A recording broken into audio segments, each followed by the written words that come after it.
Friends and neighbors and candidates, welcome to Quincy Climate Action Network Candidate Night for 2017. Please get some free decaf for munchkins. Take a look at our handsome QCAN t-shirts and our bumper stickers. Very reasonable cost for those. My name is David Wright. I'm a board member of QCAN. And in my other life, one of my other lives, I sit at home and from time to time someone calls me on the phone and asks me to write a magazine story. A couple of years ago, around the time of our first candidate night in 2015, someone called and asked me for 3,000 words on climate change and the insurance business. You may have heard me say that there aren't any atheists in the foxhole. Well, believe me.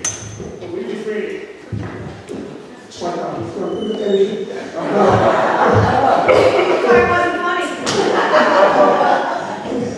There aren't any climate deniers in the insurance industry.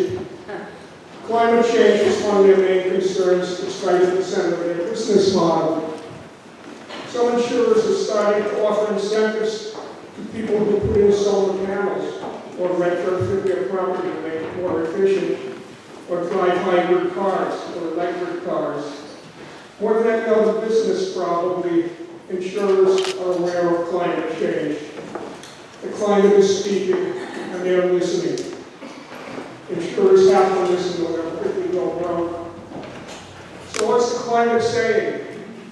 In that article 2 years ago, I pointed to wildfires in the West that had burned 8 million acres of forest land last summer, an area larger than Maryland, and to pine bark beetles once kept in check by cold alpine winters that had stripped bare mountainsides from Colorado up through British Columbia and the Yukon.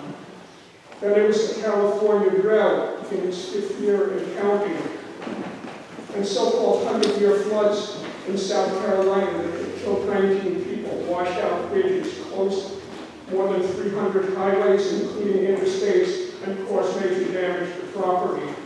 The cleanup cost alone in the area of $1 billion. 2 years ago, this sounded like apocalypse, but now in 2017, it seems almost quaint. $1 billion in cleanup costs? Be nice. Compare that to the loss of property we've seen this year in Texas, in Florida, in Puerto Rico, in the U.S. Virgin Islands, California wine country of all places. On top of all the misery Americans have suffered in the last 2 months, burned out neighborhoods, flooded houses, leaking Superfund sites, lack of drinking water, electricity blackouts, loss of employment, loss of life. On top of all that, the taxpayers are on the hook for hundreds of billions for clean up and rebuilding. And of course, you can expect to feel more pain when your house insurance bill comes in the mail. The climate is speaking, and every year the volume is getting louder. Are we listening? Clearly some are not. You only have to look as far as Washington, D.C. You can start with a big White House on Pennsylvania Avenue. In many places, though, the people have begun to listen and to act on what they hear. Here in Quincy, QCAN members are listening and acting. Our website, www.qcan.org, has a long list of things we've accomplished during our first 5 years. It's a very short list. We work with the city to get solar panels on the roofs of city buildings. If you know that most schools in Quincy are now making their own electricity. We also work with the city to create the position of energy manager and hire an excellent candidate who, along with the city energy technician, is making buildings more efficient with each passing year. We're something like 20% more efficient than we were when QCAN started about 5 years ago.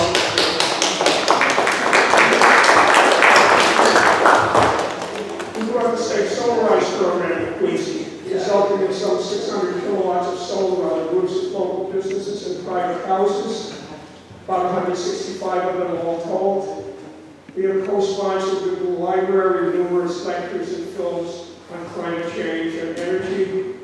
We're working with city councillors to encourage the city to start using electric vehicles, as several other nearby towns have already started doing.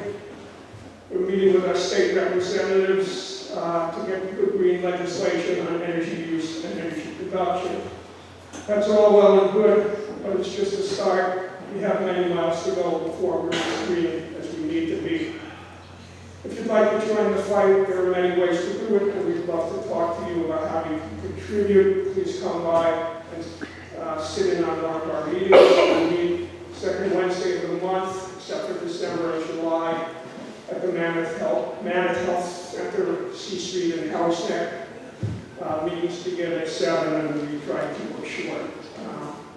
And you can see our website, again, www.QCAN.org, and get more details. You can talk to me this evening. I'll be floating around. In addition to the activities I just finished listing, QCAN also sponsors events like this one tonight. This year, the city has been blessed with a full slate of candidates for councilor at large and 3 ward council seats. QCAN thanks them for coming to share their views, and we thank the rest of you for coming to hear them. We're going to hear them from them in 2 groups. First, at-large candidates, and then we'll hear for candidates for the ward council seats. They're going to be answering questions from our able moderator, Maggie McKee. In addition to taking on that role, Maggie has done most of the hard behind-the-scenes work that goes with an event like this, and she's done a terrific job. So please give her a hand.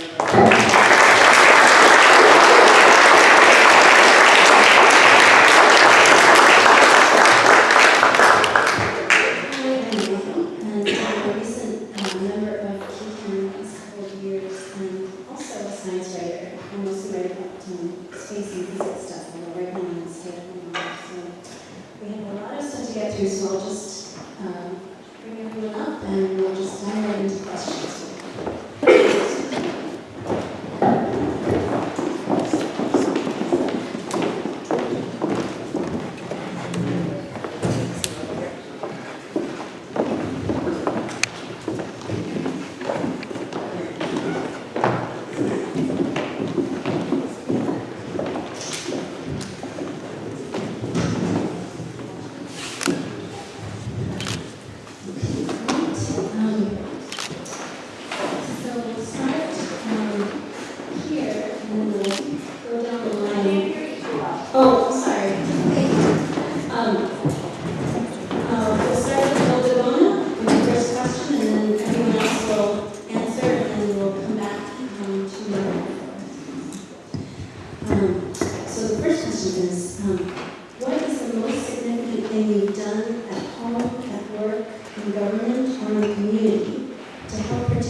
Well, I want to thank QCAN for giving me the opportunity to speak to you all tonight.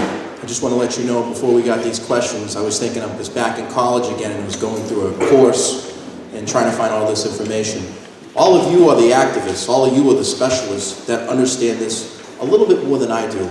I like to facilitate this information to the specialists, bring you all in, and then work on these issues. And that's what I'm facilitating at the city council level, is to allow people like yourselves to have that conversation. This past year, I was in the living room of QCAN, going through a meeting, talking about what we're going to do at the city council level. And what we initiated was the electric cars. What we did with that at the city council level, we brought a resolution forward with Councillor Finn and Councillor Nina Liang. We put it forward to ask the mayor to allow this electric car for some of our fleets of cars out there. That's part of the emissions. We put it forward. We gave it to the mayor to recommend and see if he would like to act on it. And that's what we're initiating. So for me as a councillor at large, what I've done over the last 2 years has initiated some type of progress. with allowing and facilitating this information. I listened to all of you, I listened to QCAN, and I moved it forward. That's what I'm willing to do in the next 2 years as your counselor at large. Thank you. Thank you. Representing Ward 1 for the last 8 years, I've represented the most vulnerable coastal district in our community, and I've spent a lot of time working on this matter. Right off the top of my head, I can talk about tide gate controls at Post Island, our coastal infrastructure, the repairs to the seawalls, the outfalls, the removing of silt from our catch basins being cleaned. Our marsh restoration project, I remember working with the Neponset River Watershed Association, and we were working on a project in the Neponset River. We were able to leverage those funds and bring them over to Broad Meadows Marsh. We did a 40-acre salt marsh restoration in Broad Meadows Marsh. By show of hands, who's walked out Broad Meadows Marsh? It is spectacular. I was just there this past weekend with my family, out walking the dog. Marsh restoration, these soft solutions. As we were bringing forward some of the seawall planning for the section we're working on now, we got a grant for that. I actually brought the engineer, brought him around, showed him the most vulnerable areas, talked about repetitive loss, talked about why it was so important in advocating for us to qualify for this funding. And we talked about what are the other soft solutions? What can we do on the water side of the wall? What about natural breakwaters? What about some of these artificial reefs? What about opportunities to slow that wave energy down on the water side of the wall so we're preventing the homes and reducing flooding? I think we've done a lot of work with the city, with the citywide seawall assessment to reduce flooding. Edgewater Drive, one of the worst chronic flood areas, has been dry. We've replaced that outfall pipe, and these are projects not only did I advocate for, I worked on, I executed and stayed in touch with my constituents. Thank you. I know I'm short on time, but I do just want to take a moment to thank all of you at QCAN for having us here tonight. So the question of what we've done in our personal lives or what we've done at work to move towards reducing our carbon footprint here in the world. When I was working with my family's restaurant group, as I'm sure all of you are aware, restaurants have a lot of waste, whether it's the takeout containers, the takeout materials, or the food itself. And one of the 10 restaurants that we opened and that I had a part and was able to open, we actually were opening an LEED certified building, and so we went to composting, and it was new for all of us, the staff, the management team, but it was a great benefit. We found that although on the front end it looked like it was going to be more costly because we had to pay for different bags, we had to pay for training for our staff to make sure that we're sorting things properly. On the back end, we ended up saving money in less than a year. The reason for that is because what we were throwing out in waste was in compost, and the cost to actually compost was less than what we were paying for the trash. And so we found that the amount that we paid for trash removal in the building went down, so our cost went down with the landlord, and then our cost for composting ended up balancing out, that we had more savings than not. So that's just one example, and that's something I'd like to bring forward as my role as your city councilor as well. We have a lot of growth, a lot of development here in the city. There's no reason why we can't implement that same LEED certified mentality to get all of our apartments and the new restaurants to go forward with composting, and that's just one step that we can make, I believe, to, again, reduce our carbon footprint. Thank you. Again, I'd like to thank everybody for being here tonight. So this isn't something that's new to me. I've been following the issues of greenhousing for many years, and the reality of it is that we have to do more in the city of Quincy. Personally, at our own home, we do recycling, we do composting, and in the schools, in the Quincy Public Schools, where I've been on the school committee for the last 12 years, we were encouraging education in the schools to make sure the kids understood the value of recycling, composting, and the things that they can do in the future for themselves. I see one of the teachers here in the audience here tonight. The reason why this is so important is that the solutions that we are having now, it's getting more cost effective for us to be able to bring those solutions to Quincy, but we're kind of behind the 8 ball of what we're doing. And we need to get more proactive in our community so that we can actually catch up to where we need to be. But we also have to make sure that we're putting the information in the schools so that our students have the opportunity to see the future of where they want to go, because it's an economic engine as well. It's the future for where they're going to be going to. So there's multi-prongs to the environment that we need to be looking at. And we have to look at it globally too, because we have a lot of responsibility that's happening here in the city of Quincy. The development that we're having, we have to also look at what we're doing and how we're doing it in the city, because it is impacting our community, because we're not taking into consideration where those waters are going to go. And that is one of the reasons why we've had so many problems in the city of Quincy with flood issues. So this is a big issue. It's not going to be solved in 90 seconds, but it is something that we do have to discuss and stay on top of and be proactive about it. And we haven't been proactive enough. But I thank everybody for being here because it's a beginning. Thank you. Thank you, QCAN, for the invitation. Thank you all for coming. It's a pleasure for me to be here. My name is Dan Lamonde, and I'm one of the candidates for council at large. Out of the many things that I've accomplished, both in my personal life as well as publicly, what I'd like to focus on tonight, or to answer this particular question, is open space. Because I think that's on the minds of perhaps many of you, in having a long-range, not only plan, but also a funding source to guarantee that whatever the needs of the city are, whether it's an economic upturn or an economic downturn, there's a steady funding source that can provide the necessary revenue in order to enhance, rehabilitate our parks, playgrounds, open space acquisition, beaches, and so forth and so on. So we start with the city budget, and we know that police, fire, schools usually have the top priority, as well they should. And if things are not going so well, things like open space acquisition, obviously playground maintenance, things like that, take a turn for the worse. So I decided to do something about it. And I wrote a hotel-motel legislation that in the beginning had tremendous amount of opposition. But we persevered and led the way. And since the enactment of that law, signed by the council, signed by the mayor, approved by the House of Representatives, Senate, signed by the governor, $15 million have come into the city, strictly to improve our parks, playgrounds, open space acquisition, and beaches. Thank you very much. I definitely agree that we should be clean. We should have a clean city. We should be efficient. I believe all those things. But there's one thing that is on my mind, and that is, how far do we go? But what I want to say is, what do the people want? Do they want somebody who is looking out for their best interests, who, yes, wants to modernize but not globalize, someone who wants the best for the city and lower the costs as much as possible that they have to pay out of pocket for their taxes?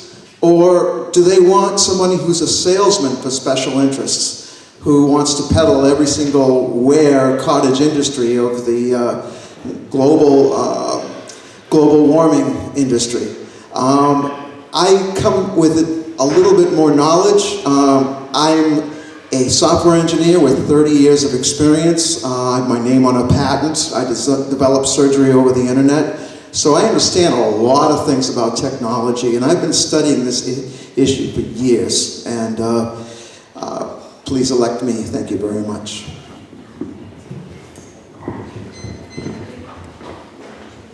Thank you. So the next question, we'll start with Margaret Flores, and then we'll put down. And this one is a quick one.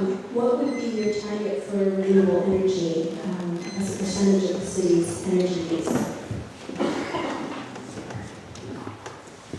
So right now, the Massachusetts public policy requires 15% of municipal energy to come from renewables by 2020. It increases to 25% by 2030, 45% by 2050. These are great goals, and I hope we achieve and exceed these levels before they are required. Ideally, I'd like to see Quincy reach 100% and have net zero energy. Thank you for the question. I too would be really excited if we were able to do 100% of our power be with renewable energy, but I think our strength as a municipality is actually in reduction of the energy that we have right now. So I know that the city has set out a goal along with QCAN to have a 20% reduction over the course of 4 years, and I believe in the beginning of that we were reaching about 1% of that 4% over the 5 years. And so I'd like to reinvigorate that process and that program to see if we could do another 20 in the next 5 years and reduce it by 4% each year. You know, I was on the council when we were able to change over the lighting from LED street lights, over to LED street lights, and over time, that's actually going to save us 40% in energy savings, just that one conversion alone. So as your council, I'd like to continue to move forward with ideas like that so we can reduce our overall energy use. Thank you. So again, Quincy came up with the plan in 2012 and it's 2017, and we haven't had a re-benchmarking. to know what really we are doing in the city of Quincy. So when it comes to our greenhouse emissions that we are exhausting in the city of Quincy, we need to know what we need to go after first. Everything is after what we should be going after first, but really what we should be focusing on is our buildings and making sure that they're the most energy efficiency that they possibly can be. And with our focus being by 2050 that we're 100% efficient within our buildings, and if we could shoot for 80% for our community, that would be great. That's a stretch though without benchmarking within the city to understand exactly how we're going to go about doing that and analyzing it more often than once every 5 years. We should be doing it every year and getting a report on the council to know how well we're doing. I agree with what has been said. The city's goal, the ultimate goal, ought to be 100%. We ought not to be satisfied or comforted with 20, 40, 50, 60. The goal ought to be consistent movement positively towards that particular goal. And we need to have an identifiable plan. So there needs to be an inventory and an audit so that each and every aspect of renewable energy is targeted with a certain percentage if that matter has been resolved and within a particular period of time. So it's important that with the LED conversion and with solar, we're pretty much, we're nearing the 20%, but we need to have that improvement each and every year to attain our ultimate goal, which is 100% renewable energy. I was there in the city council meeting when they voted for the LED lights, and I don't know if you're aware of it, of what the cost to the taxpayer is.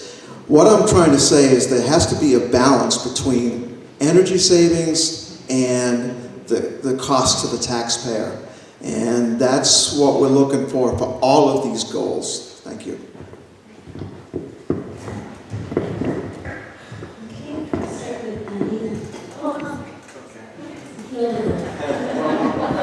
It always happens.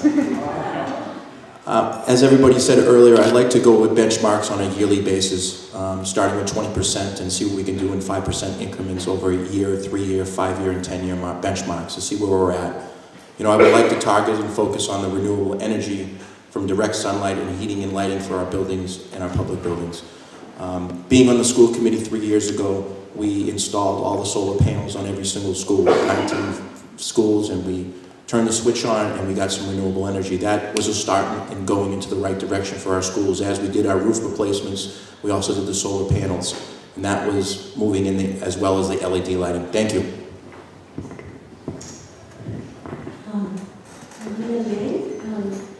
If the city could take any action to combat climate change, not including the things we are already doing, which action would get the most dramatic results in cost savings and/or greenhouse gas reductions?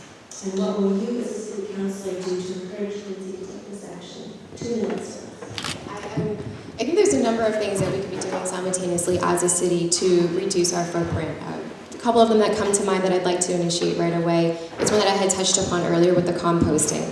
Again, being LEED certified as a building is a national recognition, and in order to go ahead and get that certification, you have to go through a lot of steps in that building, such as making sure that recycling is happening, hazardous waste is being disposed of properly, trash is going in the right containers, everything is being sorted, and composting for those buildings that also have food facilities inside those places. Again, we are growing very quickly as a city. A lot of buildings are going up, and even if you don't have an office park with restaurants on the bottom, you do have apartment buildings, and these apartment buildings do generate waste in both recycling, trash, and composting, and we're not doing that yet. And so moving forward, I would like to incentivize these buildings to move in that direction right away before they start building. If they're already developed, they can still go down that process, and that's something that I'd like to do in ways of either contracting it with the company that can give us competitive pricing, working with our current buildings to create separate bins for this, or working with our current office parks to make sure that inside each office they have accessibility to these 3 bins as well. Another thing I'd like to work on is making sure that we have charging stations to promote the use of electric vehicles across the city.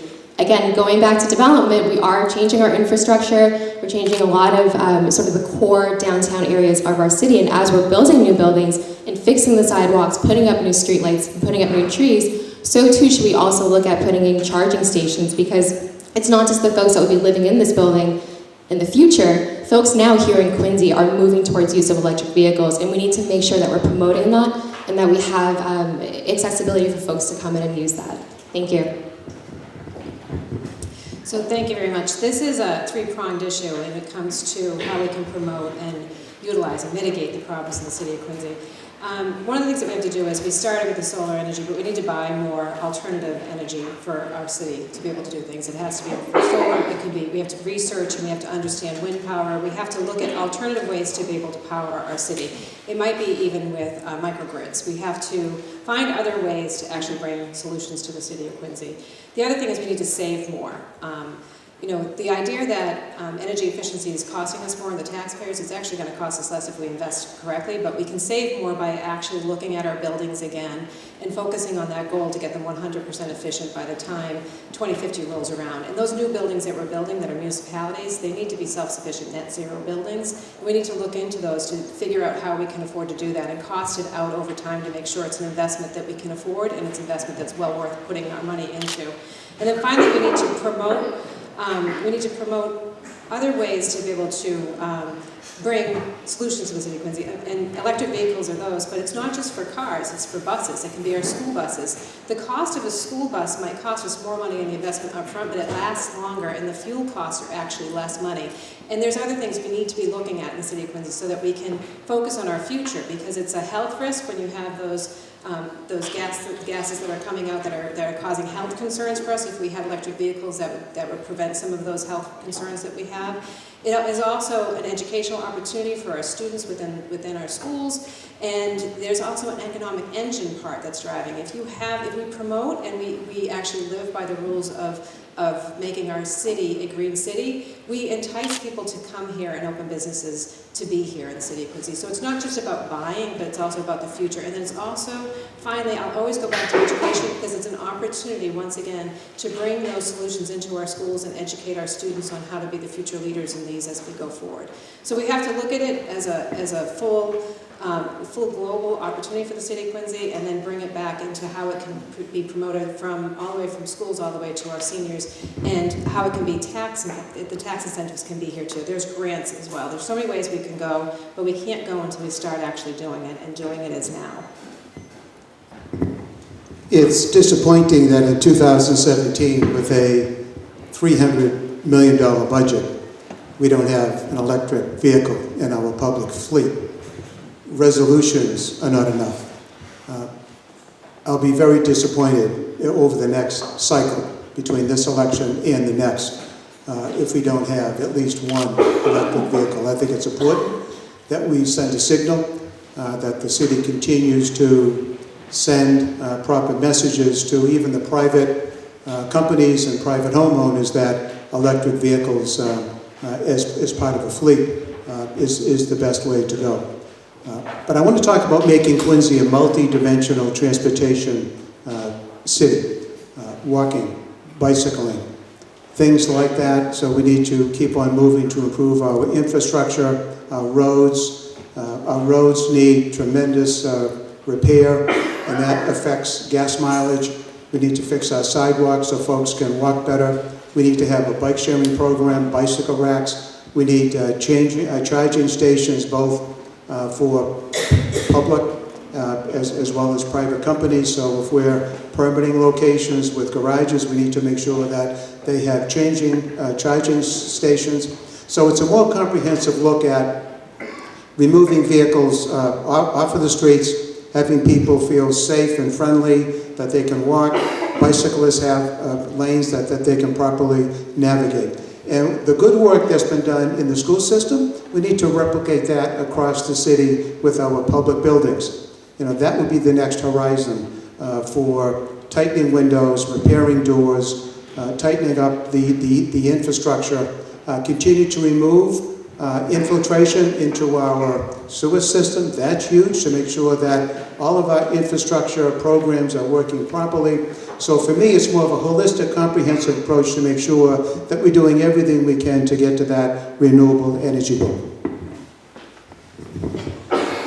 You know, like I say, I look at this and I say, we need to be balanced between the cost of the taxpayers and the money that it will save in the long run and the efficiency. I'm all for efficiency, like I said, but to me there's another agenda. I saw a YouTube video. It was really good. It was a table a little bigger than this, and it had marbles that were stacked up very high.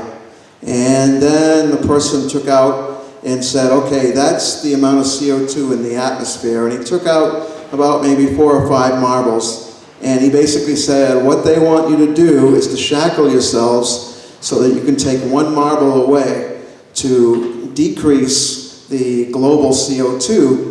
And when you look at it in perspective, it's laughable. I was there at the State House to testify against the carbon tax with another person in the audience here who is running for state rep.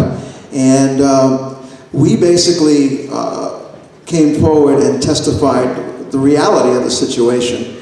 And I'm like I say, I'm all for being efficient, but there's a limit, and you have to have the wisdom to understand the difference. And if you're looking for someone who with the wisdom to look at to say, okay, does Quincy really need this? Is it going to be really helpful? Then please vote for me. Thank you.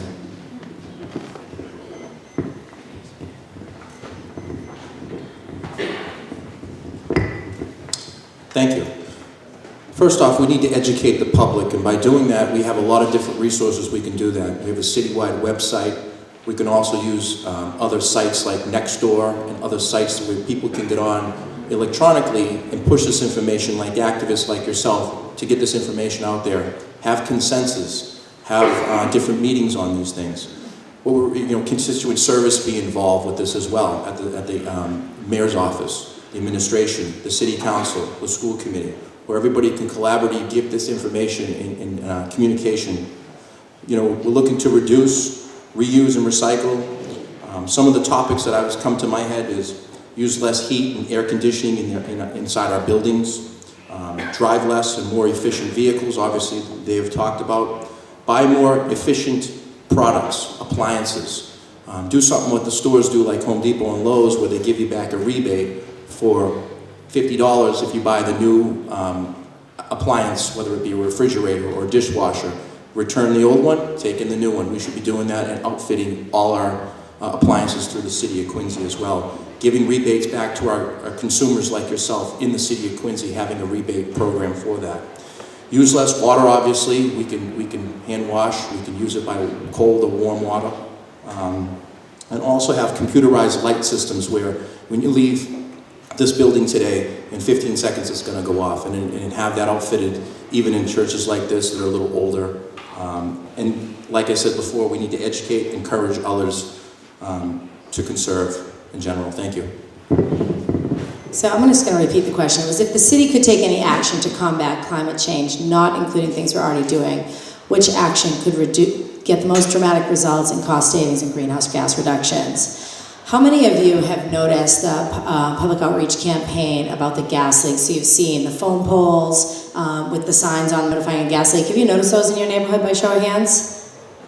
Yeah? So you'll be out walking in the neighborhood, and on a phone pole, you could have a missing pet, or now they're having a PR campaign about, hey, be aware there's a gas leak in your area. Every time I leave Blessed Sacrament Church, there's a strong gas odor. They haven't fixed it. I personally called it in, and it's a matter of, it encroaches the MWRA sewer line, so we're having that addressed when we're addressing the sewer. But I want to hold National Grid accountable. This is having a major impact on the greenhouse gases in our community. I would recommend the mayor and the public works director partner with National Grid to encourage they repair these long-standing leaks to their infrastructure, and they help reduce the greenhouse gases in our community.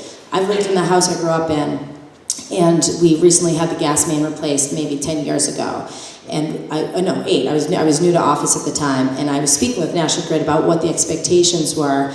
And the employee said to me, my first day on the job 30 years ago, I worked on this leak in front of your own home. They've never fixed it.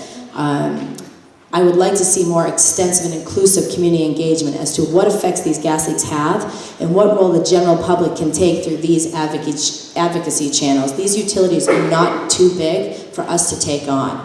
Case in point, I'm working and partnering with Councillor Kroll on the Spectre compressor station. That's a federal application, a lot of homework, the environmental permitting alone. They're reading about the desolate area, and I'm over here saying, geez, I live across the water and I've seen the bald eagle and the most wildlife I've ever seen. This isn't a desolate area. We need to protect these environments and we need to hold these utilities accountable.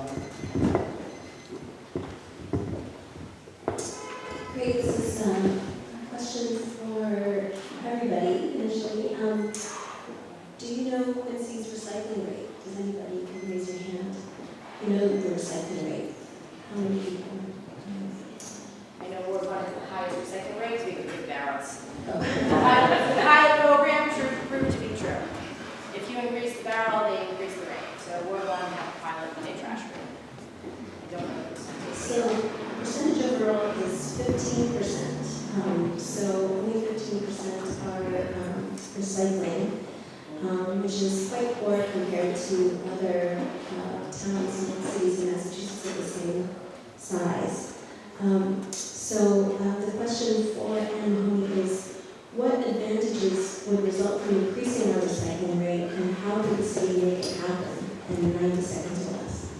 So one of the things that we do and we need to do better at is educating the public on the value of recycling. I know that we talk about cost, but really educating them and also teaching them. There's so many ways that we can teach them. We have QATV that we can use. We have a website. We have YouTube that we can teach them and really kind of educate people. Cambridge does it really great where they go out to things that are going on in the community and they talk about their recycling and they talk about their composting and they do it in a YouTube fashion where it's getting people excited and engaged. And we have to do that. The excitement has to start though, right from City Hall, right from the mayor's office all the way down. And it has to go through the mayor's office, to the DPW, to the schools, and out to the general public. And really, when you talk about recycling, sometimes people don't think it's very glamorous. But knowing what you can recycle, how you can recycle, and how you can package that recycling bin and make it a challenge in your own home. You can even create an atmosphere where it can be, students can win things or our families can be engaged to win things. But really have to make it so that the whole community is engaged and want to recycle. I use an example of my dad. My dad's 90 years old. He saves the newspaper plastic and he recycles the newspapers into these cute little tubes, and it's like a whole week's worth of newspapers that he throws out, but it's very organized and very packaged well. And the reason why I say that is my kids have been taught that too. And when you actually look at different generations and how they're approaching things, it's something that we all do, but we need to encourage people and be able to educate them on how we can do it and make it part of the whole community and be engaged in everything that we do from every environment that we do it. As Commissioner of Public Works, it was one of our goals to educate the public and go into the schools and educate the youngsters about the significance of recycling, not only for the environment, but also the economic reality is, at the time that I became commissioner, we were spending about $90 to dispose of our trash, $90 a ton. And we renegotiated that contract and got it under $70 a ton. Actually, it was closer to $100 when I became the commissioner. There was about a $3 million savings over a 10-year period by doing that.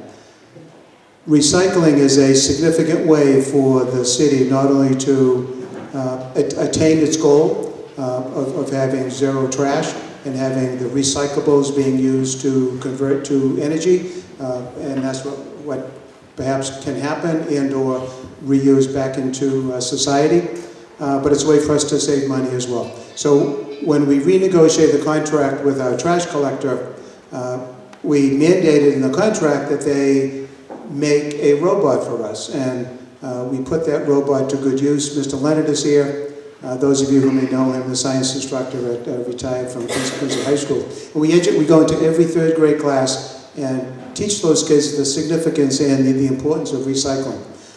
We did 2 newsletters a year promoting recycling, twice a year, and all the other programs that we have trying to get the word out that recycling is a very important aspect of what we should be doing as a city.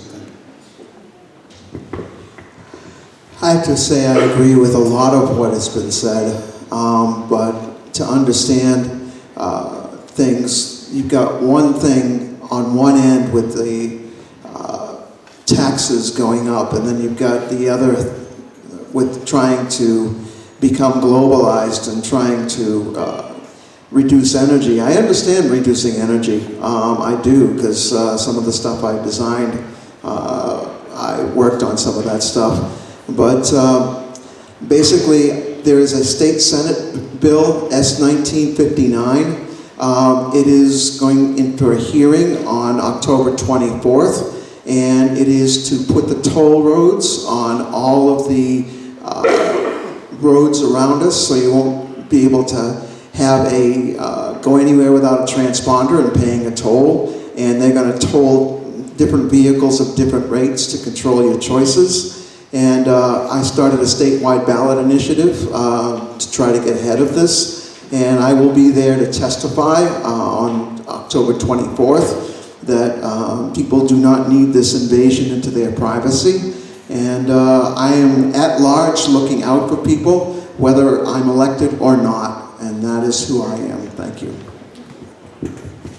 I got microphones coming from all angles here. It's going to sound a little different. Let's rewind from 2 years ago. I sat in the same exact seat, spoke to you about the recycling program and how we want to initiate a new recycling barrel system in the city of Quincy. Put that forward, and it's up at the mayor's office right now. It's something that's an investment. It's not a cost, it's not an expense, it's an investment, because we'll get the return back. And the return is that the trash will be 64 gallons, and the recycle will be 96 gallons. So you're going to force people out there to recycle, and that's going to educate them to start with. Then we need to educate the public on how to do this. In Abington right now, if you don't put your recyclable out, they won't take your trash. So how do we, as a city council, come in and put an ordinance in or put a rule in and initiate this? You have to put your recyclable out that's 96 gallon. They won't take your trash from that 64 gallon. Trash should pile up really fast, couldn't they? And it also forces the consumer or the person in that household to recycle. It's a great way that Abington did a good job with that. I asked other people and they say, you know what? I have to do it, so I do it. And actually, in the long run, saves money. This is something that Quincy needs to move forward. We need to look outside the other municipalities and what they're doing and what's working for them and institute it in the city of Quincy. The next 2 years, I'll be looking to institute this as an investment, not a cost. Thank you.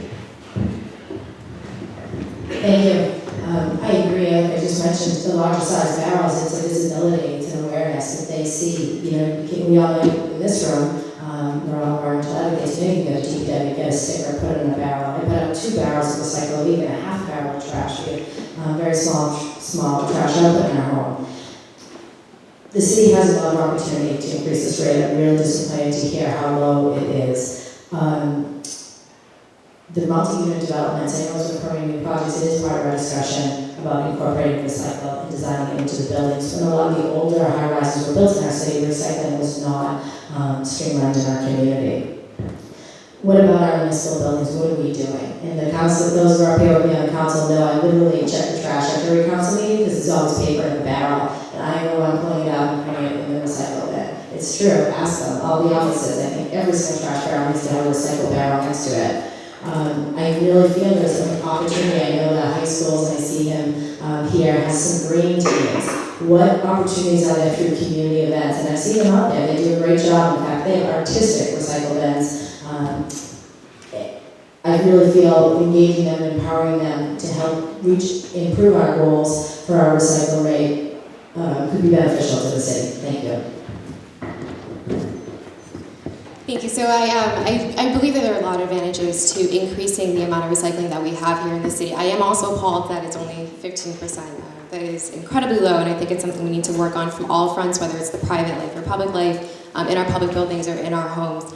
I think some of the advantages to having increased recycling, are going to be long-term, but education is, of course, one of them. We need to make sure that we're starting young, we're going into the schools, we're teaching kids, we're offering materials for them to bring home to their parents, because then you're not just starting with the child that you're talking to so that they can then, in effect, implement these things as they get older, but you're reaching the families through these kids as well with the schools.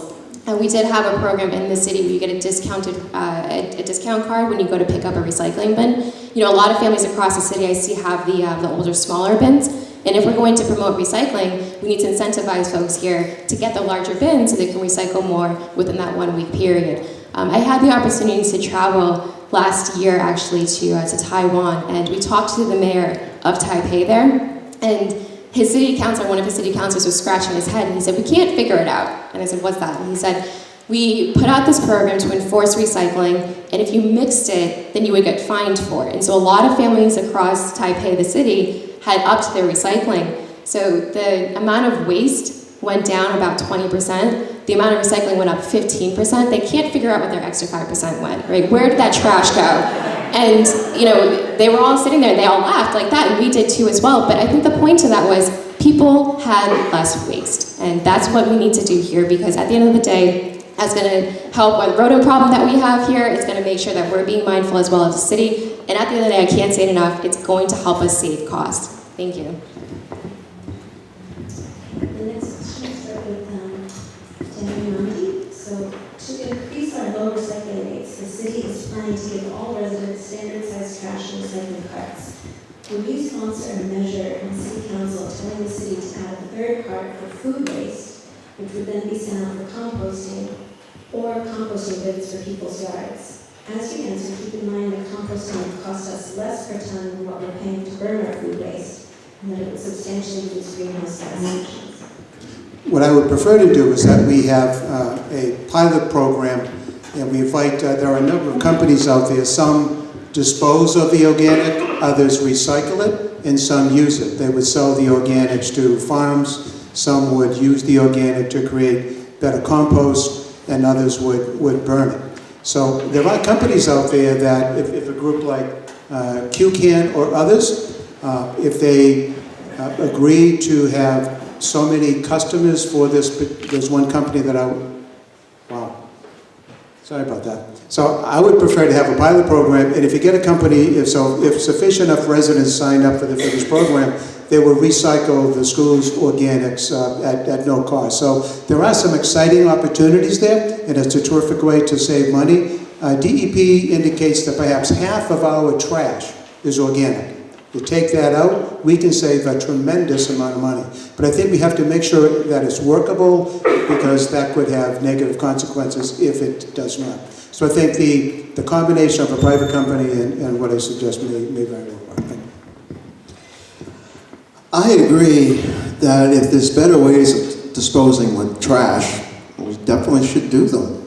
I don't agree with things like buying special containers with RFID chips on it to track people as to what they output. That's simply invasion of privacy. Yeah, I believe that there should be some sort of a method for separation of trash, and it should be disposed of properly. And if it can be composted, great. I'm all for that, but it requires research. If you could you repeat the question? Could you repeat the question? So to increase our low recycling rates, the city is planning to give residents a standard-sized trash and recycling carts. Would you sponsor a measure in the city council telling the city to add a third cart for food waste, which would then be sent out for composting, or even composting bins for people's yards? As we do this new recycling program, this would be a great time to install this program of food waste as that third measure. Looking forward into the future here for the next few years is something we have to consider. The mayor's looked at this, the city council's looked at this. I've talked about this prior 2 years ago. It was in the newspaper, the Patriot Ledger, talking about what we're going to do down the road. You as activists have told us, sat down in QCAN's living room in the meeting talking about this exact measure. I'd like to institute it into the next sphere with our recycling and food waste and recycling program. Thank you. Thank you. A couple of years ago, I took a trip out to Seattle and visited friends out there, and I was very surprised that they had curbside composting. That was very new to me. I actually came home, went to DPW, we were selling the composters out of DPW, bought one for my own household waste. I think this is a very creative idea. I'd love to see something piloted. The answer to the question, yes, absolutely, we should be doing composting. I feel like a broken record because I've been talking about this so much, but we really do have net savings from composting. Yes, on the onset, it's a little bit more expensive because you are buying different bags. They do not have chips in them. Ours didn't anyways. But, you know, again, at the end of the day, we saw real savings. As a business, you know, what we're paying for our waste every week ended up getting reduced in less than a year, even though we were paying for those new bags. You know, Quincy has an opportunity to be a real leader in this right now. You know, we have examples from the West Coast. We can set the example on the East Coast for our neighbors here in New England, and hopefully even further. You know, we can go ahead, start composting in the buildings we currently have, and make sure that any new buildings coming down the pike are also doing that, and offer incentives to residents across the city and make sure that they understand, yes, it might be expensive on the front end, but in the long run, you will end up saving money. So yes, absolutely we should. Thank you. I think absolutely we should too, but I'm going to take a step back. Before we jump into the let's get going and have it on the sidewalks, I think we really have to look at what Cambridge has done, what Arlington has done, what Somerville has done. They've been successful. They started a pilot program. They got grants to do it. They investigated what their community's desires were. They found that they educated the public and they brought people to the table and they had people ready to do the pilot. We need to do that here in Quincy too, because the way you make something successful is by bringing it to the people who want to do it first and let them show you the way. If you just go out and just make it something for the community, we're not going to be successful because if you're enforcing it on people, they're not going to do it, and we're going to have really small percentages of people doing it. So we really need to look at our community, see who wants to do it, and really educate the population on this pilot program about how it can be successful and how much money it can save. But I would want to encourage the conversation, bring it to the table, and create a real success plan for us so we're out of the gate, we are successful. Okay, next question, I'll start to do this. Let's say the city government decided to increase knowledge of climate and energy use among Quincy residents. Name 3 or more city departments that should have a role in such a campaign and specify what each of these departments would do to raise awareness. 90 seconds or less. Well, I would definitely study all the resources in the city, and I would study all the past initiatives, and I would I would look at other cities and how they deal with this, and we can compile all of that data, and then we can choose exactly what we want to do based upon the cost savings, what it would do to reduce energy, what it would do to help Quincy be much better at protecting itself in the future against problems, and I would look at all of those issues and come to a decision. I crunch data at work all the time. I design surgery over the internet, and so I look at all these things, and it comes down to spreadsheets and basically looking at your options and determining what is the best way to go. The 3 departments I would be looking at would be constituent service, which Larry Luzo from the Mayor's Department heads, getting consensus of whether it be through email, through mail, a single body, the first body to actually get this information out. But also look for planning and community development. Jim Bathy's in the planning department.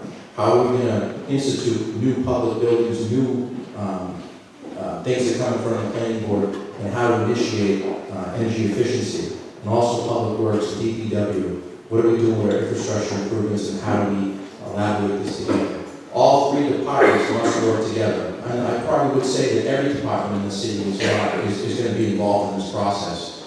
We need to continue to educate and have everybody on the same table, on the same playing field. We can't leave one department out without keeping the other ones in tune with this. This is something that has to be at every department. So constituent services, getting the information out to all of you. Thank you. City initiatives need buy-in by all the city departments, but let's make sure we value our nonprofit partners like an organization like Quincy Community Action Network. The planning department manages projects that cross multiple departments. It would be great to engage on this. I strongly advocate for Quincy to become a green community and to hire an energy manager. Our public building department has been innovative in this area, and Shelley Dean, our energy manager, is a great resource. I would suggest the public works department and our public schools. John Sullivan at DPW has done a terrific job with his public outreach campaigns, utilizing QATV and social media and the DPW newsletter. Did you know that's one of the top hits on the city website?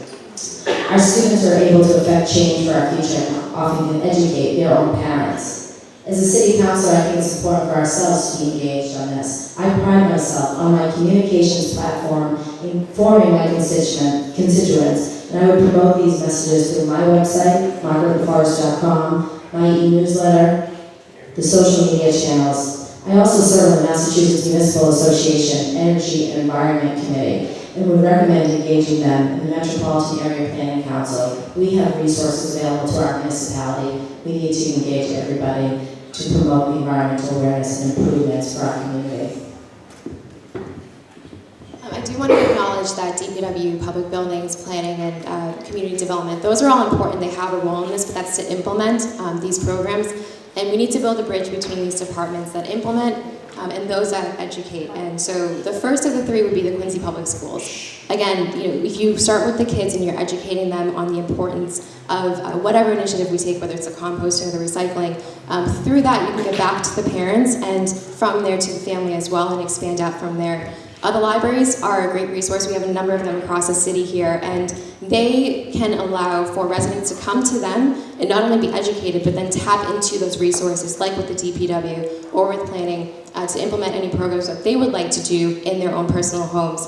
The third would be the Asian Outreach Coordinator department in the city. Close to 30% of our population here in the city are Asian Americans, and a number of that percentage does not speak English. And so working with the Asian coordinator is important because anything that we try to implement here in the city, we want to make sure that everyone in our community is able to take advantage of that and to take part of that. Thank you.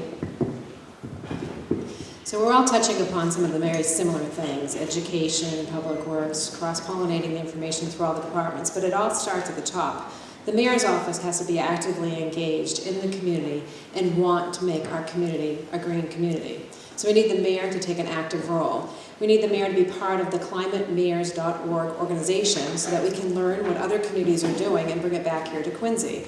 You can't do anything in Quincy with the multiple departments unless you don't have a leader who wants to lead us in that direction. So we have to start at the mayor's office. Public Works is another important one because as we're developing these things and instituting them, we have to make sure that it's actually happening. So we have to actually engage and make sure our departments are all working together, and education is always going to be part of the solution because as we are educating our students and educating our population, all of those are outreaches to everybody in our community. And when we do all those things together, we are an educated community. We are bringing the right solutions here to Quincy. We're learning and actively engaging with other communities and being part of the solution. Bringing those solutions that can be retrofitted here into the city and making them happen here today.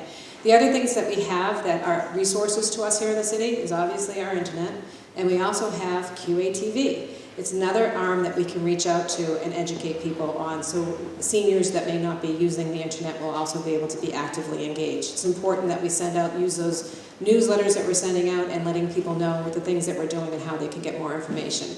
We have to work collaboratively across departments to be able to do this, but it all starts at the top with the mayor's office and a council that actually engages the mayor to make sure that this is something that we're doing for our community, not just for today, but for the future, for our city. I would start with schools because it's the biggest user of energy that we have within the city. It's been reported that as much as 60% of our energy use comes from our schools, so that's where we need to not only get the word out, but obviously that's where a great degree of the savings may wind up coming from in the years to come. So the education of the youngsters and the parents and that all the administrative and the professional staff, all the employees of the Quincy Public Schools, all working together on the same page, turn lights off, shut off electronics, things of that nature that could make a tremendous amount of difference as we click towards that 100% goal. Obviously, public works, coastal resiliency, all those aspects, whether roads need to be elevated, seawalls, making sure our infrastructure is properly being maintained and developed. So public works needs to be a significant component. Planning, not only to obtain resources, grants, but also to make sure that the private sector is doing what it can as development comes into the city, to be mindful that we are a city of 27 miles of waterfront, and we are a city that wants to be towards our goal of 100% renewable energy. So schools, public works planning, public buildings, of course, and as been said and by others, obviously every department needs to buy into this. Thank you. So, I'm going to make this the last question. We'll start you with Luna this time. So, given the disasters in Houston, Florida, and Puerto Rico, how can Quincy make sure it deals better with stronger hurricanes and floods? And these This is a very good question at this time with all the catastrophic events that have happened over the last 10 years. Don't forget Katrina. A little bit to get a background is we need to have a plan in place. I know that Quincy High School and North Quincy High School are great areas for center points, but what we really need to concentrate on is our seniors and our children.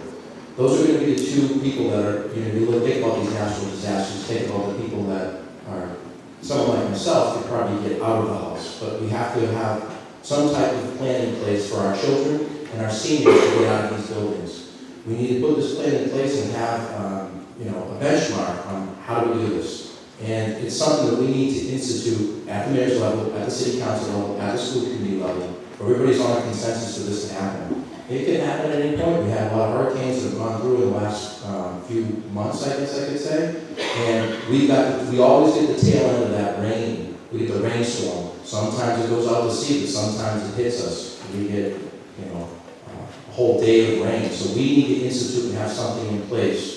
And that's going to start with protecting our seniors and getting our children to the right places. We need to have center points. I would like to install ward councilors have, this is your ward, this is where you're going to go, this is where we have a plan in place. The at-large will oversee, the three at-large will oversee the ward councilors and the mayor's office as well. So we have a plan in place, and activists like yourself can be involved in this process.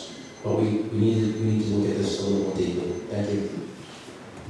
Good luck to Ward 1 Council. We have a few clones to be in all those different places. 27 miles of coastline, we have a lot of opportunity to improve our coastal resiliency with marsh restoration, tide gate repairs, seawall repairs, and ensuring reliability in the floodplain is done in compliance. I have served on Boston Harbor's geographic response planning team. This is a lot of what I've done above and beyond my work outside the council chamber.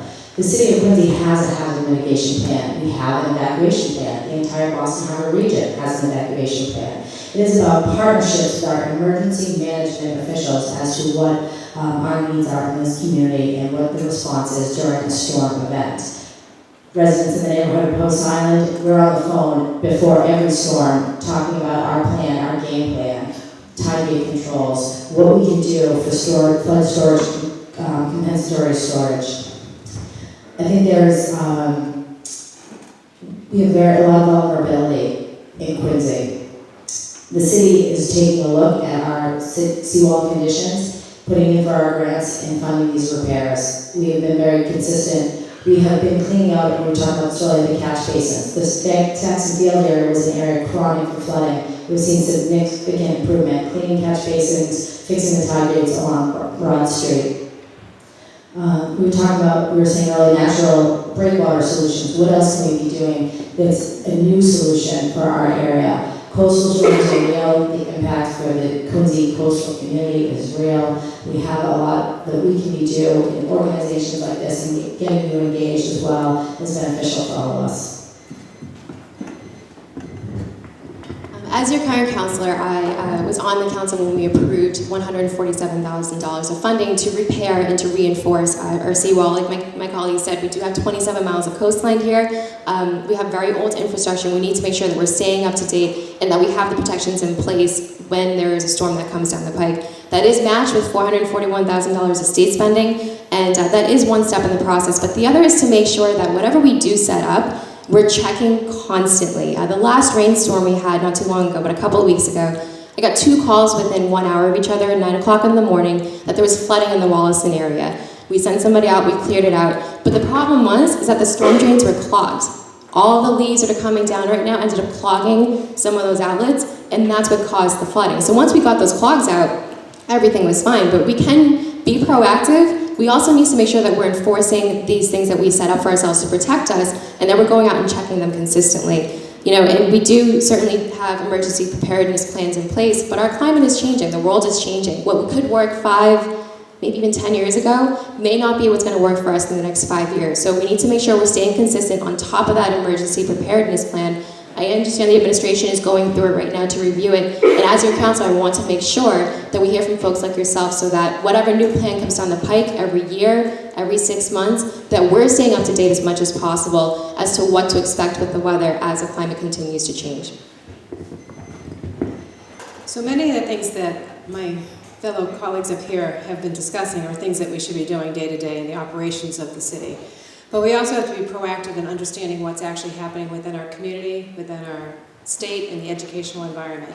UMass Boston right now has a study that's going on, and they're working with professors and doctors in the Netherlands to research how we can prevent, Boston can prevent the floods of the future. When you're looking at Hurricane Sandy, what's happened in Texas, what's happened in Puerto Rico, it's really about being proactive about how we can protect our coastlines in Massachusetts. And Boston right now is talking about, and it's a study that's happening right now, that I don't think Quincy's at the table being a part of the conversation, but the study is about putting dikes along the waterfront in Boston to prevent Logan Airport from being tragically offline because of it. By putting the dike, it would protect Boston. As it goes around the coastline, it's going to be from Quincy to Deer Island. That dike would mean that we are on the wrong side of the dike. That means that flood would be coming to us if that was to happen, if we don't put ourselves at the seat of the table to make sure we're part of that conversation. The third part would be bringing the dike all the way down to Hull. The fact of the matter is those conversations are starting to happen now, and very often in Quincy we're reactive to things. What happens is we're not part of the conversation, we don't know what's going on, and when it becomes a reality, it's too late for us to be part of the solution. We need to be part of those conversations now. We need to be part of the climate controls for mayors to know what's happening so that we can know what's happening in other communities, the studies that are happening, so that we can know how we're going to lead into the future. Then we also have to manage the city day to day, as we just said, so that when we do have the rains, we can manage it. But we have to do it more than just managing, we have to also look to the future of how we're going to prevent. I would answer by saying we need 3 Ps. We need to plan, we need to be prepared, and we need to be proactive. By planning, we need to get all the players at the table, not only the City of Quincy, but our regional partners, as well as our utility partners, National Grid, and others, because that's a significant part as to how the city is going to respond to any emergency, obviously electricity, gas, those types of issues. We need to be proactive. When I became the Commissioner of Public Works, and those of you who live in the city and live by catch basins know that perhaps 8-9 years ago, there might have been some things growing out of that catch basin, whether it be grass or full all the time. One of the things that we are committed to doing as a Public Works Department right now, we were guaranteeing folks, and we have thousands of these catch basins, but that's the key entranceway to our system. And the better we maintain that, the better flood capacity we have. So it did make a whole lot of sense that we just wouldn't maintain those things. So we need to continue to maintain them. We committed ourselves to cleaning these catch basins at least once every 2 years. Some are cleaned 3 or 4 times a year. We need to clean our drain lines. We need to be proactive in making sure that we're doing the best we can with an aging infrastructure to make sure that we can accommodate some of these significant storms.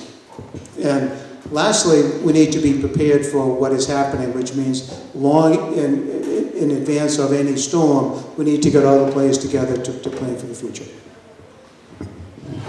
He had part of what I was going to say, but mine's a little more involved. As 30 years of experience designing software for medical devices and other industries, it's analyze, plan, prepare, act, and evaluate. Because basically what it is that you have to do that in a circle. I write documents, almost half my time is spent writing documents for the FDA to get certifications for the devices that I've designed. Stuff like cardiac injector to high speed inject cardiac fluid into a patient. you wouldn't believe the amount of documentation that's required, and you have to do a lot of planning, and because this stuff can kill people. And so I'm used to doing this and taking the data, crunching it, and then determining the direction to go in. And that's basically what I would do. Thank you so much. That was great. Round of applause for everybody.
Good job, Mr. DeBona.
So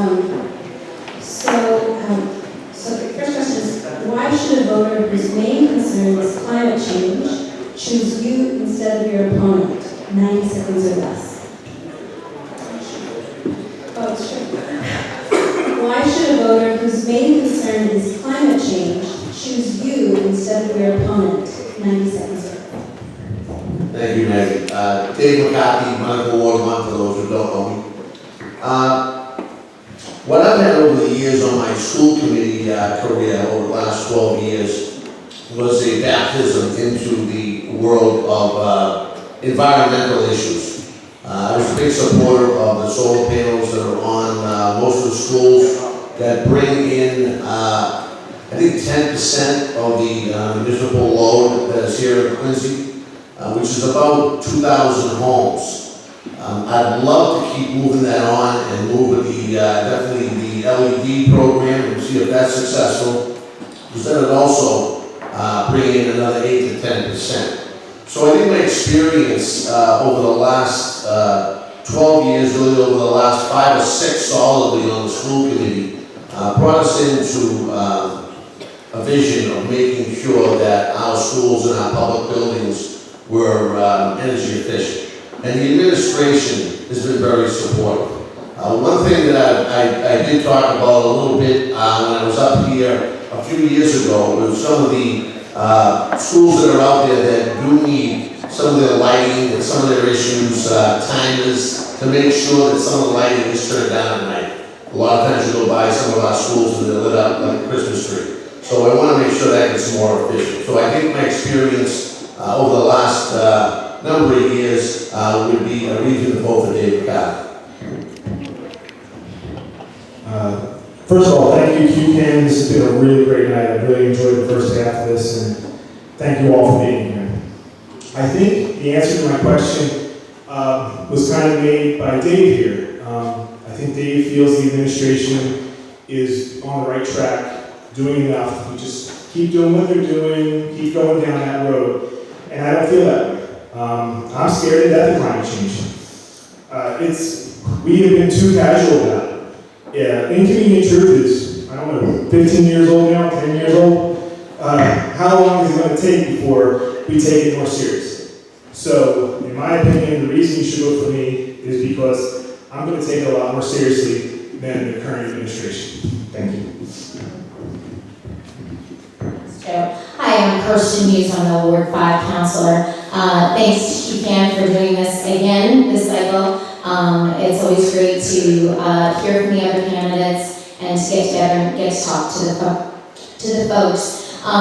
Simply put, I voted in support of things that matter to QCAN, that matter to activists in this neighborhood and in the city. For things that matter, that are going to make a difference. I voted for the largest expenditure of city resources in generations to combat flooding in Quincy, $20 million, engineering, redesigning drainage pump stations, improvements, dredging of Furnace Brook, cleaning that out. So I voted in support of that project, as well as several projects at the schools, at Barnazani, at Beechwood, in making sure that windows, that roofs, that lighting was all as energy efficient as possible, including supporting the LED street light conversion that's going on throughout the city. Particularly, I know there's some stuff going on right now down on Haviland Street, changing our street lights over to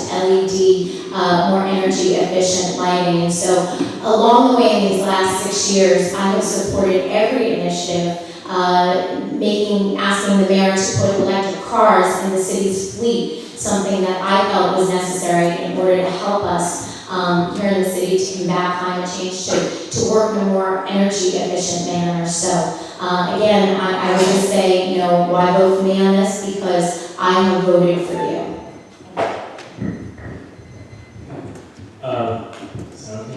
My name is Mike Curley. I'm running for Ward 5. Thank you, QCAN, for doing this.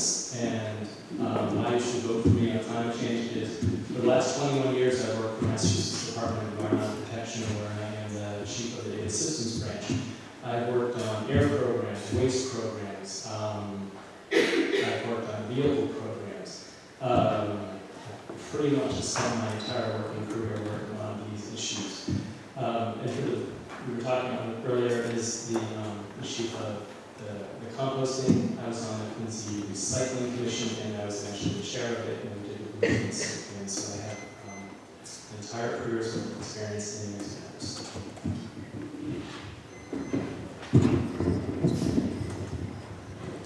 Good evening. Thank you to QCAN for having us. And as a city councilor, I would encourage Quincy to take certain actions. I want to know if the city has any vacant or underutilized parcels of land where we can increase our solar usage. We've done a good job getting them on our schools, but where else? What about our other public facilities? What about our parking lots? I think we need a broader plan to assess and identify where renewable energy sources are possible. And then there's new construction. With so many new buildings replacing aging public facilities, we need to really dive deep into figuring out if we're doing enough to make these buildings energy efficient, or even where possible, make them self-sufficient when it comes to energy. My wife tells me something as she was going to work this morning at 5 o'clock. Believe in the science. Believe in the science. Thank you. Thank you, Bill. My name is Ali Shaughnessy, and I'm running for Ward 6 Council as well. I guess as far as, why would they vote for me as opposed to voting for Mr. Harris? Or I guess the way I want to probably look at this is the the LED lighting conversion for the street lights. That was instituted in the State House about 12 or 13 years ago. And just this year, they started doing it here in Quincy. So I would have to ask, and I wonder, why did it take 12 years before they actually started the program here in Quincy? And I think it's a great idea, and I wish that 12 years ago we had done that as well. I wonder why we have, I'm not 100% sure on this, and I'm sure I'll be corrected if I'm not. We have our new high school, and I'm not sure if it's LEED certified. And is it LEED certified? Is the Sterling School that is being built now, will that be LEED certified? Do we know? Yeah? Okay, I stand corrected. That's good. Good to hear. Let's have more of those. Maybe we can get a school built in Squantum, since it's the oldest school in the city, and that'll be LEED certified as well. Thank you. Okay, we'll start with Kristen. So, if the city could take any action to combat climate change, not including the things we're already doing, which action would get the most dramatic results in cost savings or greenhouse gas reductions, and what will you as a city councilor do to encourage Quincy to take this action? 2 minutes from us.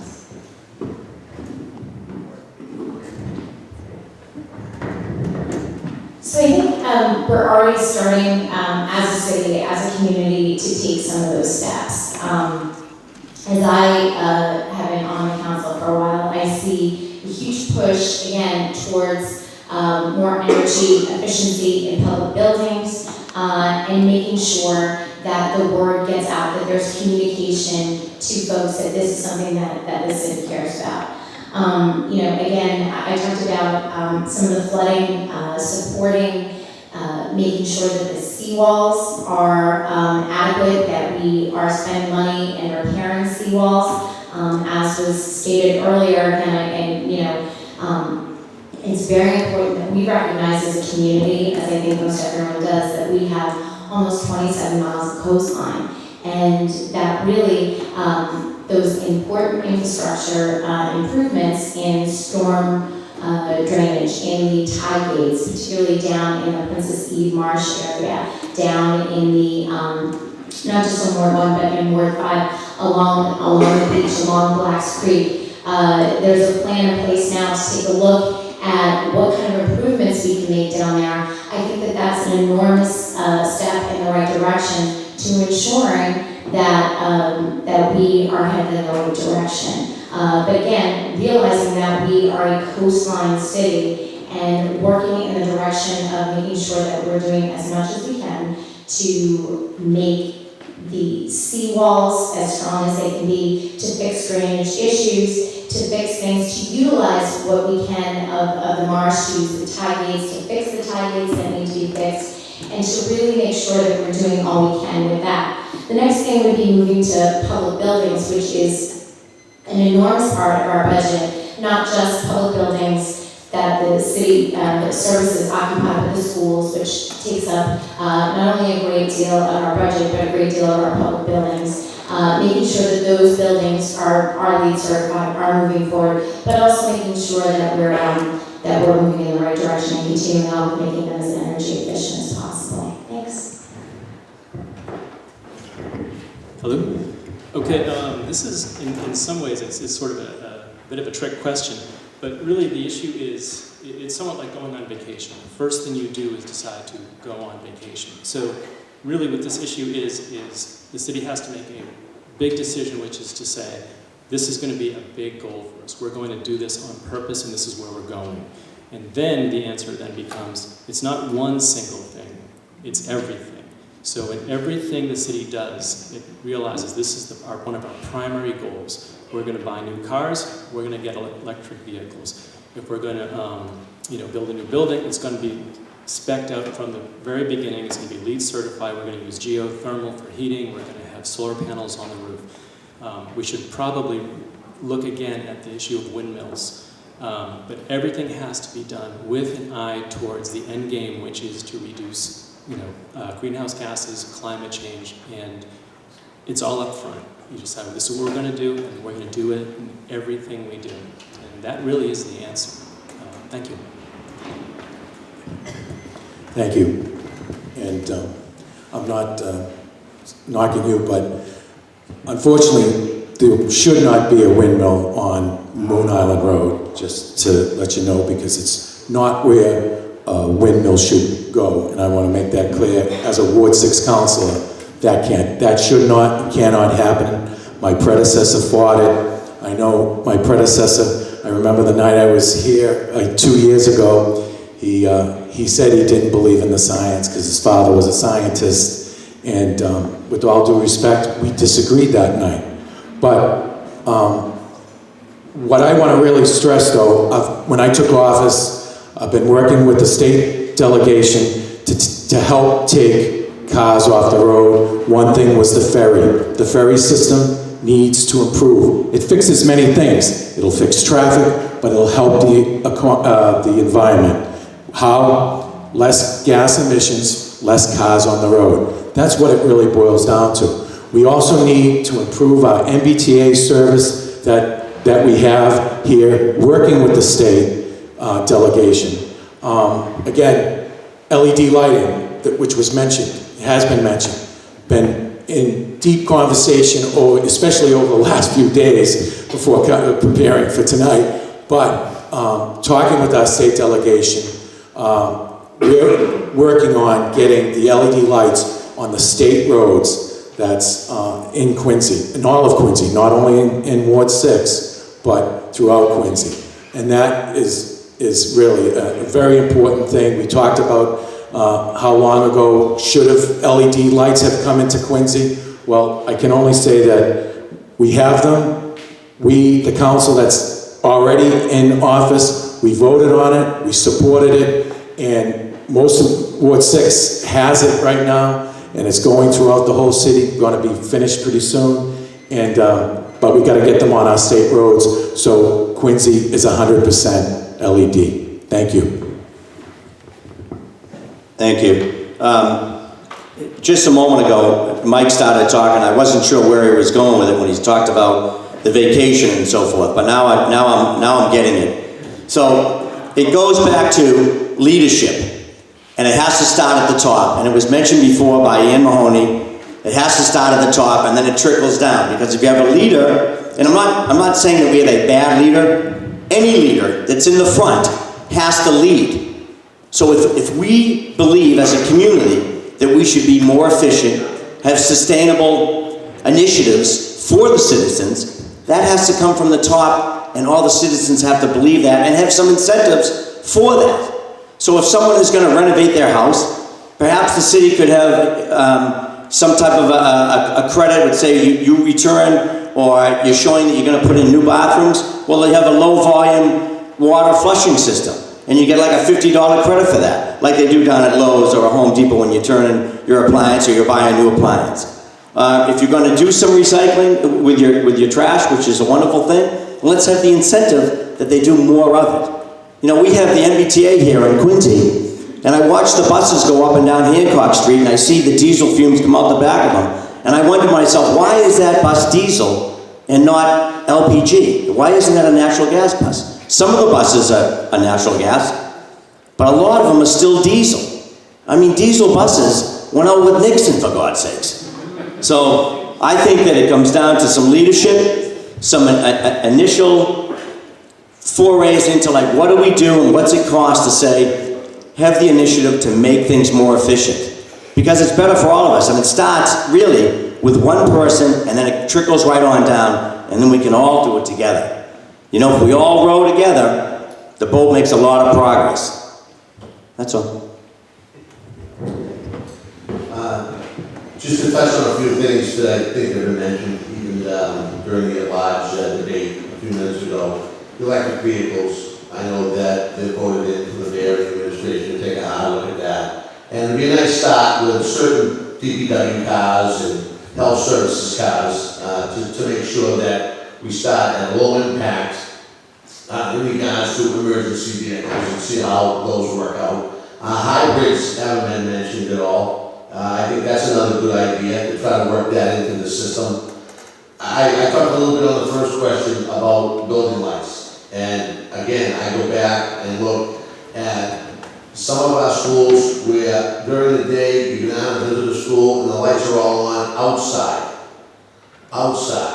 And timers are old and they don't get looked at. And I really, get with the maintenance people and the custodial people and take a good hard look at some of the time. But some nights, Quincy High's lit up, like I said, all night long. And I don't know why it's not getting down. The seawall talk, Kirsten talked a little bit about that. I've been down and walked the seawall in Ward 1. I know that there's a project going on from the Willows up to Chickatawga, but Babcock Street and the Manor Ave side, that side needs to be looked at too. And I know it's going to come down the road and we can't do everything at once. A big thing too that I think we should talk about too when we talk about things that we do that we're not doing now, we should also look to Braintree and Wayne and regionalize. Work together. I know we do some things in regards to buying supplies for the schools and other regional things with Braintree and Wayne. But I think that would be a good group to work together also on new ideas that we can all jump in on and work together with. But it's those type of things, and I think you'll see the same questions, the same answers rather from a lot of us, that we need to step it up. I think we're headed in the right direction. Like I said earlier, I know Mr. Murphy disagreed with me, but 10% with the LEDs coming down the road, 10% with the solar panels. I think we can work towards what we should be working towards is 100%, and just keep moving forward with a good effort and make sure we can afford what we're doing. Thank you. It's my opinion that doing what we're doing is not going to get us to 100% renewable by 2050, which is what the Sierra Club recommends. And I'm not going to argue with the Sierra Club on this. I think they know more than we do about that coming up here. What I want to see is us looking into things like community choice energy, which is municipal aggregation. I think the city council could put this in front of the mayor this cycle, where we can buy our energy from renewable resources now. I went to the QCAN meeting, the guy from Gas Energy gave a presentation. We can switch to 100% renewables through our through our utility line now, and it won't cost much more, it might even cost less. This is something that doesn't make people change too much, and it's a good introduction to the path to renewables. Other things we need to do is invest in infrastructure. we need to make the city more bikeable and more walkable. So every time we do a road project, we need to be thinking about how do we make this road more bikeable and walkable so that people can get around town other than their cars, which will hit a lot of targets with one arrow. We're going to lower our greenhouse gases. We're going to lessen congestion on our roads and in our parking lots, and we're going to have a healthier citizenry. And I think when you look at that, it just makes sense. Let's go forward with our infrastructure projects. Let's make the city traversable by those on bikes and walking, and especially for our seniors who are very concerned about walking as they get older, making sure that our roads are safe for them as well. Okay, thank you. Thank you. We'll start with William Harris for this next question. So we heard in the first part that the recycling rate for Quincy is just 15%. It's just 15% of people recycle. How could the city improve that?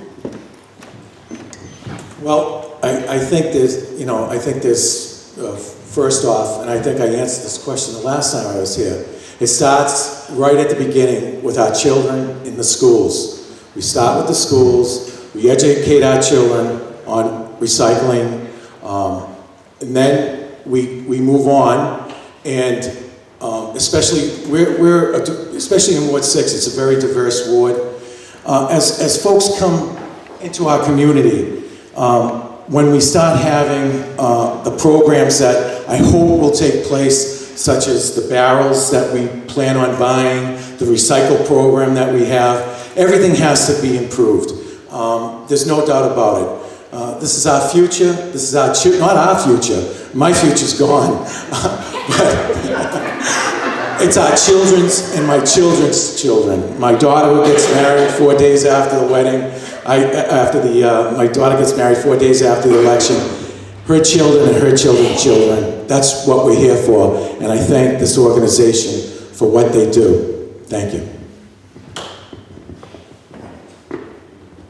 I too believe that it's education, and it starts, at the schools, and that we should be supporting, and I'm sure we do in some ways, but perhaps even more so, supporting our teachers with the kids and at a younger age, and trying to maybe make it more fun and interesting so that they can learn about it at a young age and bring it all the way up and through, and they can then come home and teach the adults, about, don't throw that can into the rubbish, but throw that can into the recycle bin.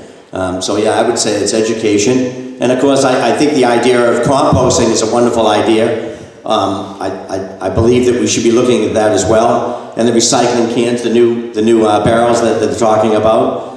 The incentive of having a larger barrel for the recycling bin, that's a great idea. And then a smaller barrel for the trash bin, and then perhaps a barrel for the composting bin.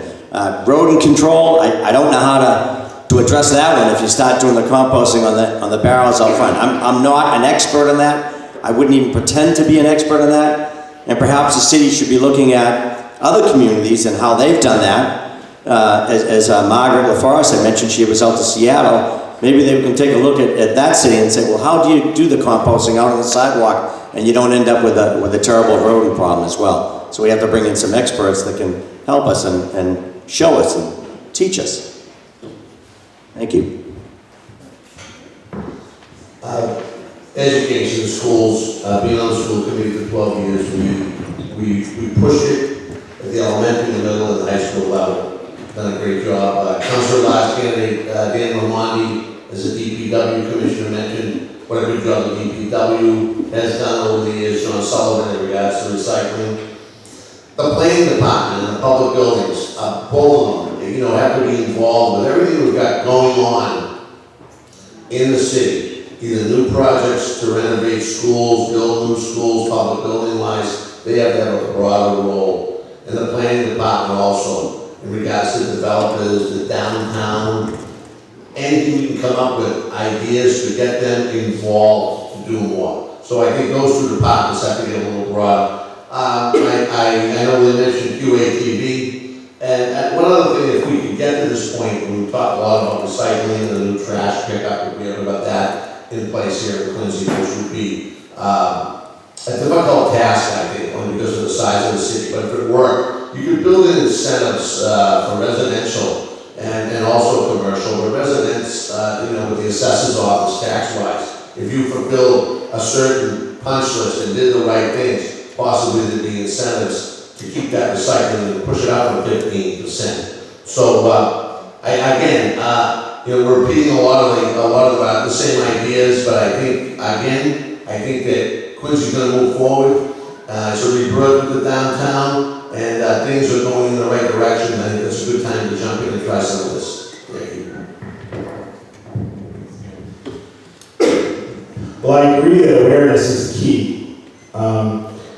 I think that the government can set a better example about awareness on the website. In preparation for this forum, I went on the government website and I had a lot of trouble finding these statistics about Quincy. I had a lot of trouble finding our rate of renewables, our rate of recycling.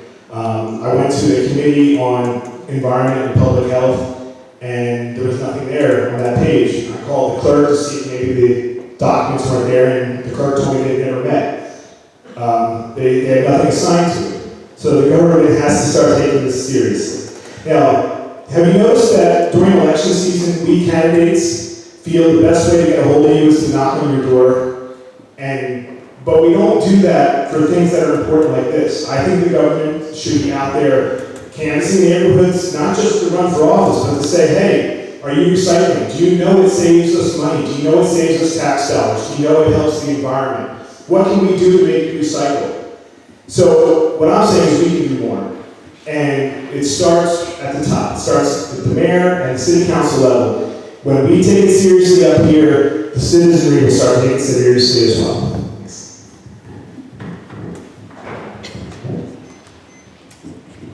Okay. So I think everything that's been said has been great, but I want to go back to something that I know Councillor Liang said during the earlier portion of the evening, which was community engagement. When I became the council president, I asked Councillor Liang to head up the community engagement committee, and I think an enormous resource that we have as a community is new people coming who don't speak the language, who aren't as familiar with some of the city services and things that are available and what we want to be as a community. So I think that any discussion about awareness or trying to make people aware, look, my 2-year-old, told me to recycle one day. Young children, people are more aware of this now than they ever have been before, which is great. But I do think an important part of this is engaging a section of the community that needs to be brought in more and needs to be reached out to on that level. Talking about, we do have a good neighbor handbook that we publish through the city. It should be on the website. It generally is. We recently updated our website not too long ago, which is phenomenal. I don't know if anybody's been on, but there's always room for improvement, I'm sure. And so one of those ways that we reach out to that community, engage that community, is by doing these good neighbor handbooks, talking to that community in their language, putting out the resources those folks need to let them know that that's important. So I think we always have to be thinking about that in terms of communication here in Quincy. We do a good job at it, we can always do better. Hi. It makes me sad to find out it's only 15%. There are people in this very room who were part of the Blue Bin Instant Win program that we did back in the day with the Quincy Recycling Commission to increase recycling. Recycling was really coming down to one thing, and it's a question of how bad do you want it.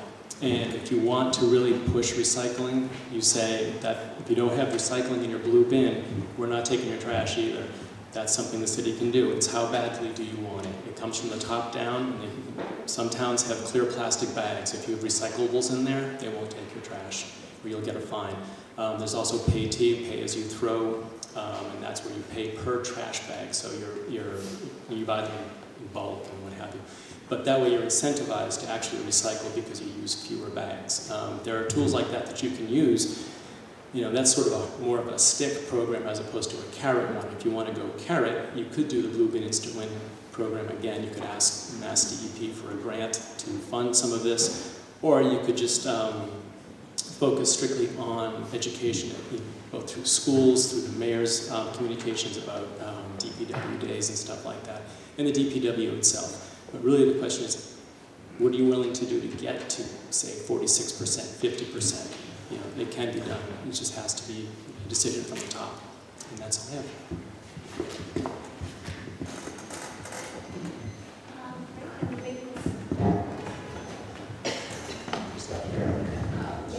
Let's start here, and we'll, so many local towns and cities are saving money and reducing greenhouse gas emissions by using electric vehicles in their city fleets. Weymouth, Braintree, and Situate all use them. New Bedford has 24. The City Council has asked me to explore using electric vehicles for Quincy's fleet. What more would you do as a City Councilor to ensure that Quincy takes advantage of this opportunity? 60 seconds. I think probably the first thing I would do is bang the drum a little bit up in the city council meetings and say, why has it been over a year? If we've asked and talked about electric vehicles, why don't we have even one in a year's time? And the electrical vehicles, a few years ago, they weren't all that efficient and they were very expensive compared to a gasoline vehicle. Now, the electric cars today are very efficient, and the cost is coming in line with the regular automobiles. So I guess the thing I would say is, what would I do is, like, why do we not have electrical charging stations already set up in the city, so when we do have electric vehicles, there's a spot to actually charge up the vehicles. And that would give the citizens a little bit of hope that if they bought an electric car, they may be able to charge it up, as opposed to just charging it at their house. And of course they could have solar panels in their house to charge the electric cars. I mean, eventually, through the correct leadership, we really could have a zero net. But we need leadership to do that.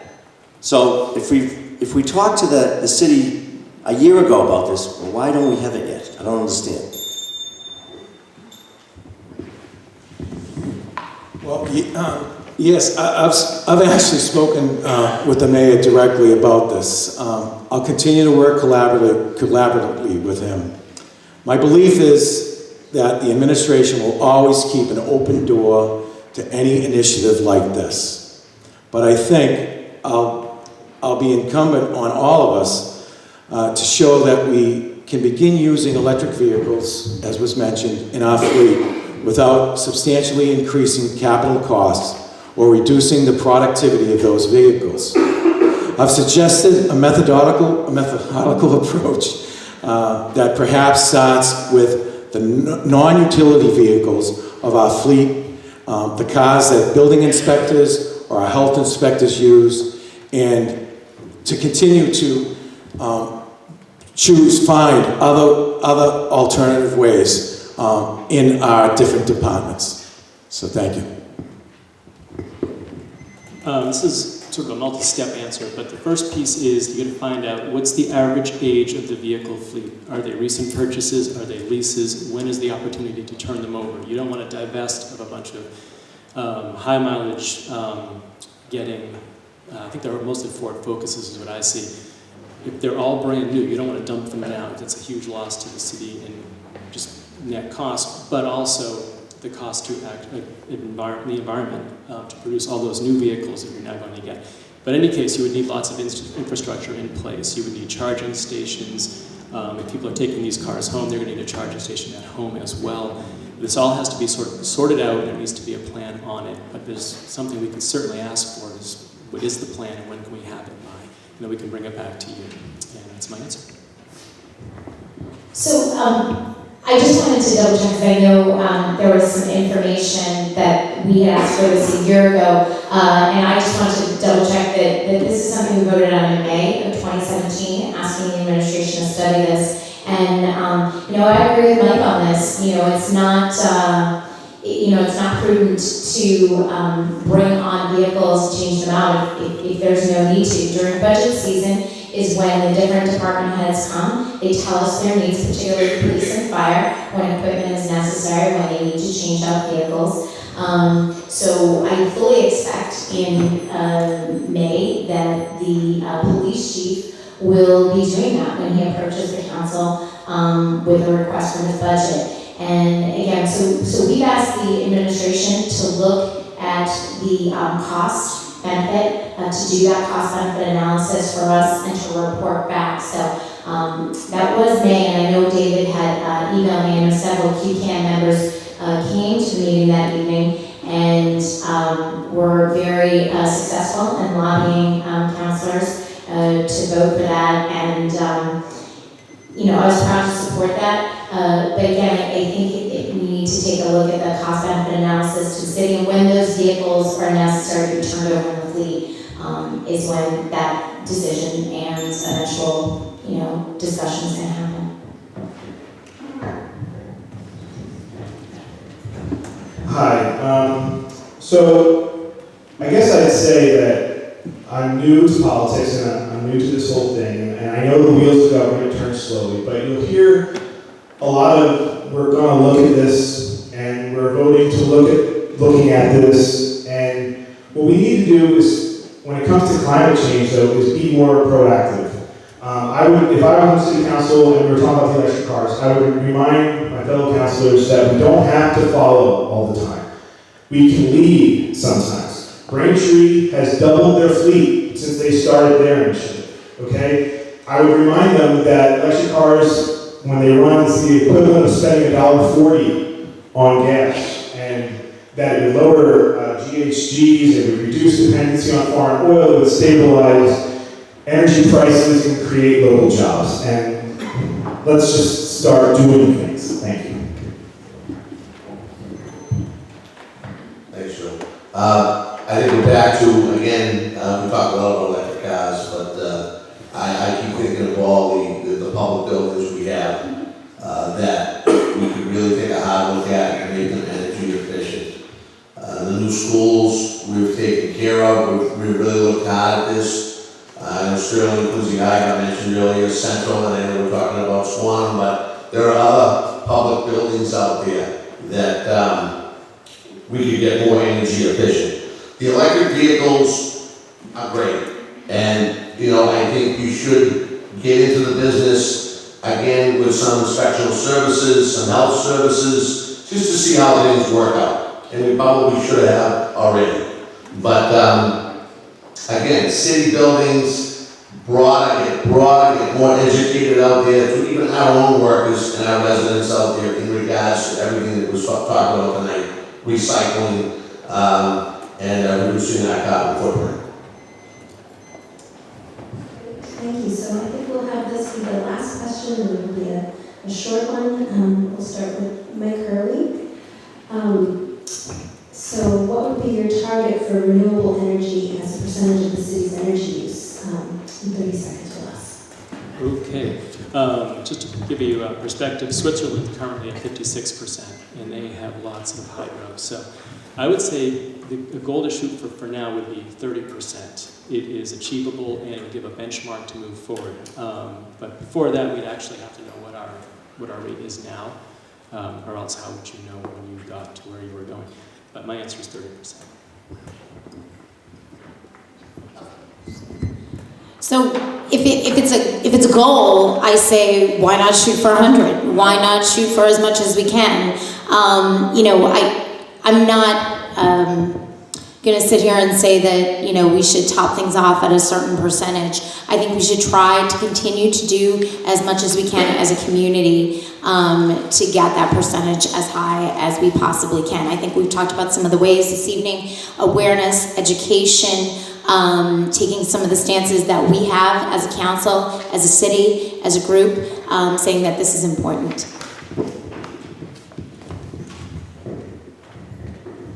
As I said earlier, I'm with the Sierra Club, 100% by 2050. I don't know where we are now. So the question is, where are we now? Where will we be at 2020, 2030, and 40? Because it's not something we can wait and just overnight flip a switch. So wherever we are now, we should be 5 or 10% better next year, and so on and so forth. And it starts at the top. We need to get serious about it. We've wasted all our time to drag our feet. It's not about losing votes or gaining votes. It's about leadership, and we need to do it now.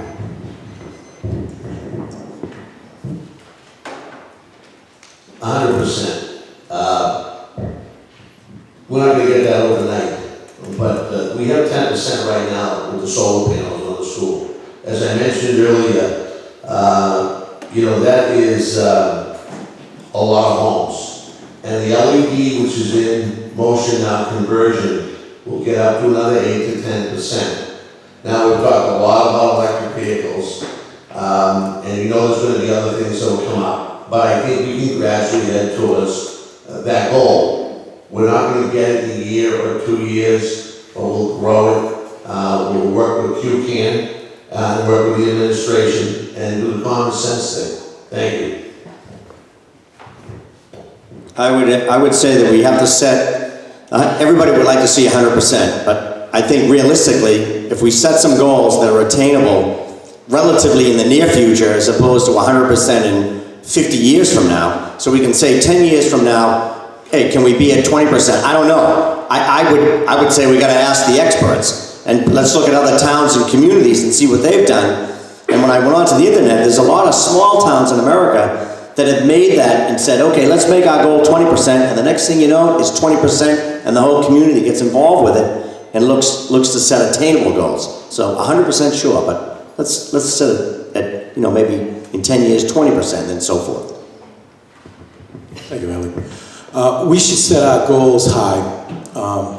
The 100% renewable and clean energy is not too in the distant future, that's for sure for us. We've made great progress in a number of areas. I was proud to support the solar installation on our school buildings that today is producing, I think Dave touched on it, 2 megawatts of power annually. That's about 10% of our total municipal load.